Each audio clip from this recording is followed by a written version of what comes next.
બનાસકાંઠા જિલ્લાના પાલનપુર તાલુકાના ગઢ પંથકમાં ખેડૂતોને શિયાળુ સિઝન માટે કેનાલમાં પાણી છોડવામાં આવ્યું છે। જિલ્લાના જીવાદોરી સમાન ગણાતો દાંતીવાડા ડેમમાંથી કેનાલ દ્વારા ખેડૂતોને પાણી આપવાની શરૂઆત કરવામાં આવી છે, જેને લઈને ખેડૂતોમાં ખુશી જોવા મળી છે। બનાસકાંઠા જિલ્લાના પાલનપુર તાલુકાના ગઢ પંથકના ગામડાઓમાં શિયાળાની સિઝનમાં ખેડૂતોને વાવેલા પાકોની પાણીની જરૂરિયાતને લઈને સિંચાઈ વિભાગ દ્વારા દાંતીવાડા ડેમમાંથી કેનાલ દ્વારા કેનાલોમાં પાણી છોડવામાં આવ્યું હતું, જેને લઈને ગઢ પંથકના ખેડૂતોને ફાયદો થશે। ગઢ પંથકમાં ખેડૂતોને ઉનાળુ સિઝન તેમજ ચોમાસુ સિઝન નિષ્ફળ ગઈ હતી, ત્યારે હવે શિયાળુ સિઝનમાં ખેડૂતોએ રાજગરો, ઘઉં, રાયડું, દિવેલા સહિતના પાકોનું વાવેતર કર્યું છે। ત્યારે આ વિસ્તારમાં કેનાલ દ્વારા પાણી આપવામાં આવતા ખેડૂતોના પાકોને પણ પૂરતું પાણી મળશે અને ગઢ પંથકમાં 6000 થી વધુ હેક્ટર ખેતીની જમીનને કેનાલમાં પાણી મળશે। શિયાળુ સિઝનમાં ખેડૂતોને 5 વાર કેનાલો દ્વારા પાણી આપવામાં આવશે, જેનાથી ખેડૂતો શિયાળુ સિઝન દરમિયાન પોતાના પાકોને નિયત સમય મુજબ પાણી આપી શકે। ત્યારે કેનાલમાં પાણી છોડવામાં આવતા ગઢ પંથકના ખેડૂતોમાં ખુશી જોવા મળી છે। તો બીજી તરફ કેનાલોમાં જે પાણી આપવામાં આવ્યું છે તેમાં ખેડૂતોને જે પૈસા ચૂકવવાના થાય છે તેમાં 2 થી 3% જેટલો વધારો કરવામાં આવ્યો છે।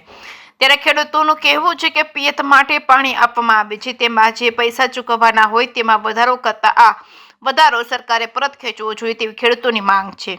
બનાસકાંઠા જિલ્લામાં ખેડૂતોને ઉનાળુ તેમજ ચોમાસુ પાકમાં મોટા પાયે નુકસાન થયું હતું, ત્યારે હવે શિયાળુ સિઝન ઉપર આશા લઈને બેઠા છે। ત્યારે શિયાળાને સિઝનમાં જો પૂરતું પાણી મળે તો ખેડૂતોના પાકો સારી રીતે પાકી શકે તેમ છે। ત્યારે કેનાલમાં પાણી છોડવામાં આવ્યું, તેનાથી ગઢ પંથકના 5000 જેટલા ખેડૂતોને ફાયદો થશે અને 6000 હેક્ટરથી વધુ જમીનને કેનાલો દ્વારા પણ પાણી મળશે। જો કે કેનાલોમાં જે પાણી આપવામાં આવે છે તેના માટે સરકારમાં પૈસા પણ ચૂકવવાના હોય છે, તેમાં 1 હેક્ટર દીઠ 419 રૂપિયા એકવાર પિયત માટે પાણી મળે તે માટે ચૂકવવાના હોય છે। ત્યારે 5 વાર સિઝનમાં પાણી આપવામાં આવે તો 2100 રૂપિયા જેટલી રકમ ખેડૂતોને પાણી પેટે ચૂકવવાની થતી હોય છે। ખેડૂતોને પિયત મંડળી દ્વારા આ પાણી આપવા માટેનું સંચાલન કરવામાં આવે છે અને પિયત મંડળીઓ દ્વારા સરકારમાં પૈસા ભરવામાં આવે છે। જોકે કેનાલોમાંથી આપવામાં આવતા પાણી માટે પણ 2 થી 3% જેટલો વધારો કરવામાં આવ્યો છે। કે સિંગુદાતી સાથે ભરત ઠક્કર, ડીસા। અત્યારે શિયાળુ સિઝનમાં દાંતીવાડા કેનાલમાંથી જે પાણી છોડવામાં આવ્યું છે એ અમારા આ વિસ્તાર માટે ખૂબ જ લાભદાયી છે। અત્યારે રાજગરા, ઘઉં જેવા પાકોમાં વાવેતરો એના સમય મુજબ ચાલુ થઈ ગયા છે, ચાલુ કરી દીધા છે।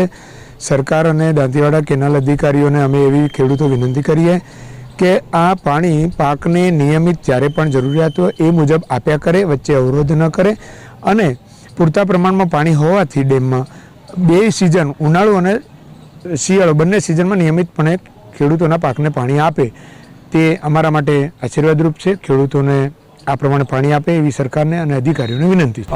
જય જવાન જય કિસાન, હું અશોક પટેલ। આપણા દાંતીવાડા ડેમ ઉપર આધારિત 25 થી 30000 હેક્ટર વિસ્તારમાં ચાલુ રવિ સિઝનમાં પિયત થશે। એટલે ઉનાળુ અને ચોમાસુ સિઝન બંને સિઝન ફેલ ગયેલી હોય, સરકારશ્રીને વિનંતી છે કે ચાલુ સિઝનમાં પૂરતા નિભાવણી કરીને અમને રવિ અને ઉનાળુ સિઝનમાં પૂરતું પાણી આપવામાં આવે, શિયાળાના ખેડૂત સુધી પાણી પહોંચાડવામાં આવે તો ખેડૂત જે નુકસાન ગયું છે એમાં થોડા ઘણો પગભર થઈ શકે। આ વર્ષે દાંતીવાડા જળાશય યોજનામાં પૂરેપૂરું પાણી ડેમમાં ભરાયેલ હોવાથી 5 પાળનું આયોજન કરેલ છે રવિ ઋતુ દરમિયાન, અને એ 5 પાળમાં આપણે સરકારશ્રી દ્વારા અલગ અલગ આયોજન કરવામાં આવે છે। એમાં જે પિયાઓ જે લેવાનો દર છે એમાં સરકારે 419 રૂપિયા હેક્ટર દીઠ 1 પાળનો નક્કી કરેલ છે અને 5 પાળના જોવા જઈએ તો 2095 રૂપિયા લેવાના થાય છે પ્રતિ હેક્ટર દીઠ ખેડૂતો પાસેથી। કેટલા ગામડાઓને પાણી આપવાનું હોય? આપણે જે દાંતીવાડા જળાશય યોજનામાં અંતર્ગત બનાસકાંઠામાં ટોટલ 4 તાલુકા આવેલા છે। 4 તાલુકાને ફાયદો મળે છે અને પાટણ જિલ્લાના 2 તાલુકાઓને ફાયદો મળે છે અને એના અલગ અલગ અસંખ્ય ગામડાઓને ફાયદો મળે છે। ભાવ વધારો જે છે એ ગયા વર્ષ દરમિયાન જે હતો એના કરતાં 2.5 થી 3% જેટલો વધારો કરવામાં આવેલ છે ભાવમાં।